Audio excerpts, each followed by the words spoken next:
We've talked a lot about localizers here on the channel over the years. Recently, that topic's come around again. Hope you've been enjoying those segments, by the way. So now, I'm making this one as a follow-up of sorts to the last one, as there's been some more localization-related takes I think you'll find interesting. And I would have included this in the prior segment. However, unfortunately, I wasn't aware of them at the time. This one starts here, with this tweet that says, "Very glad I don't work in Japanese gaming anymore because this AI/woke localization debate that is happening on this platform is bonkers." Bonkers. Both sides are so incredibly pig-headed, and in their intransigence end up being wrong about basically everything. Getting a response that reads, "I'm on the side of localization not changing the messaging of the original authors. Would you like your articles translated in a way to placate some softies overseas?" The OP saying, "I can agree with that for sure. The answer to that is not, as the other side seems to be saying, translating literally word for word. My articles are not translated like that into Japanese because if they were, they would be unbearable." Oh my gosh, once again, these localization defenders are so insanely disingenuous. I'm going to sound like a broken record at this point, but here we go. The most common criticism is that people just want the translation to be as accurate as possible, and we all understand that it's not always going to be a one-to-one translation. The problem is that far too many localizers are abusing the source material by doing things like A, shoehorning in overt political rhetoric that wasn't in the original context, B, trying way too hard to be funny and making the dialogue just extremely weird and lame, and once again, not matching the original context at all, C, other times just outright deleting material because the localizers deem them offensive in their own personal view, and they shove that on everyone else. And these are just some examples of the main criticisms levied. Yet these localization defenders constantly ignore this and misrepresent the criticism. It's a terrible look, and they're losing more and more public support every single day, yet they keep doubling down. It's pretty insane. The Zach person then responds to the OP, saying, "I get that localization needs to ensure that the foreign consumer can understand it. But too often recently, messaging being changed or foreign market relevant quote-unquote jokes has been added to the subtitles or dubs. That's where it's a problem." And this takes us to, well, just see for yourself. You gotta see this. This person Labor says, "I've had to take matters into my own hands with some pretty sexist jokes, not even coming from villains or characters already set up as terrible, and I don't regret it. A lot of text is written by 50-year-old men, and you get some dust in there. It helps no one to keep it." Zach responds, saying, "That's not your job though. You're not the author." With Labor saying, "That's quite literally the job of localization. The majority of the audience doesn't enjoy sexist jokes." And you can see how this is going for that person already. I mean, look at the engagement here. 2 likes versus over 145 responses. Many people saying that this localizer has gone completely mask off. And once again, I'll point out that this is not even the first time we've seen these sort of things, a la Trails of Cold Steel 3, and the localizers going on Twitch stream literally saying basically the same thing, that they'll remove jokes that they deem offensive. Now, I'm not saying that the localizers have to like those jokes.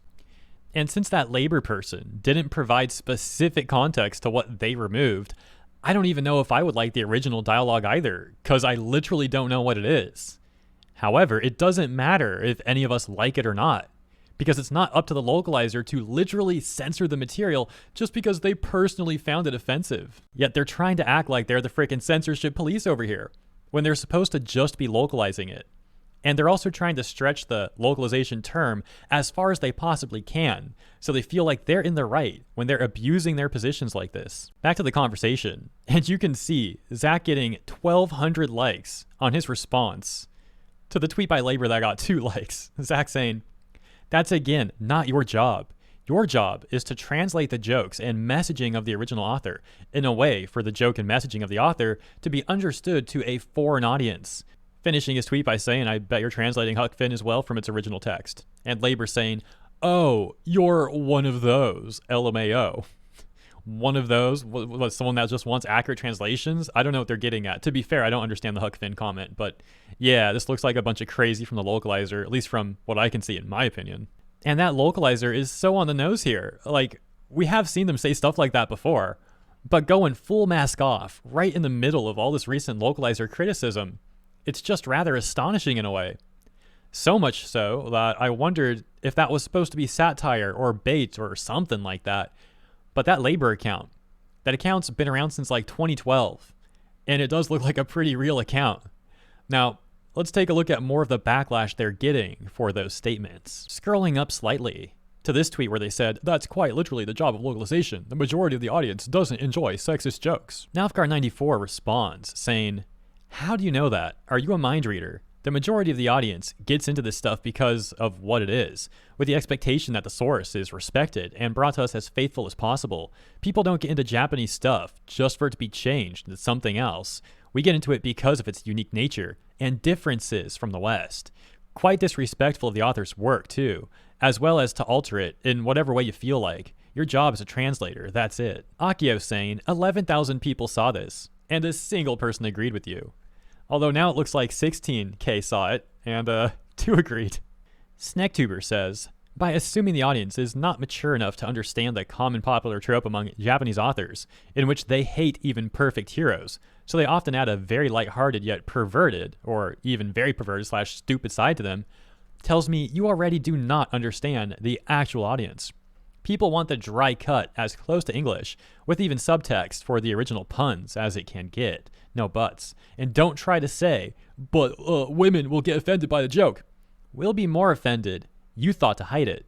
As if we couldn't make our own decision on what we consider funny or not." Anarchy Marine saying, "And this right here is why localization teams will be replaced with AI. You don't get to decide what is or isn't okay for audiences to view, and your job isn't to dictate the works of others. You are only supposed to make jokes translate to English, nothing more or less." Chino saying, "How would you know? You deleted the joke before anyone heard it. You're just an arrogant vandal." And now let's go back to this tweet where they said, "Oh, you're one of those," and see some of the responses to this. With Zach responding once again and saying, "I read the original text of Huck Finn in school. Why is that a problem?" I'm still lost on this whole Huck Finn part, guys. Not gonna lie. Don't know what's going on with all that, but maybe I'm just too much of a weeb. The Huck Finn thing's lost on me. I don't know. But the rest of the take says, "Since I speak and understand Japanese fluently, it is painful to read translations and subtitles that are exactly not what the original text or voice actors said." Oh, and just to clarify real quick, I know Huck Finn is a book. I just don't understand everything else about why it's being brought up here and all that. Okay, so anyways, moving on. Tachi's saying, "You are one of the many reasons why AI translations seem more preferable." And Synthvibe saying, "You're looking very sane right now." "Quote unquote, you're one of those. Lol. Take your Western imperialism and racist nonsense and stick it where the sun don't shine." Now, there's another response they got that's rather interesting. However, I'm not going to show it, but I will tell you what it alleges.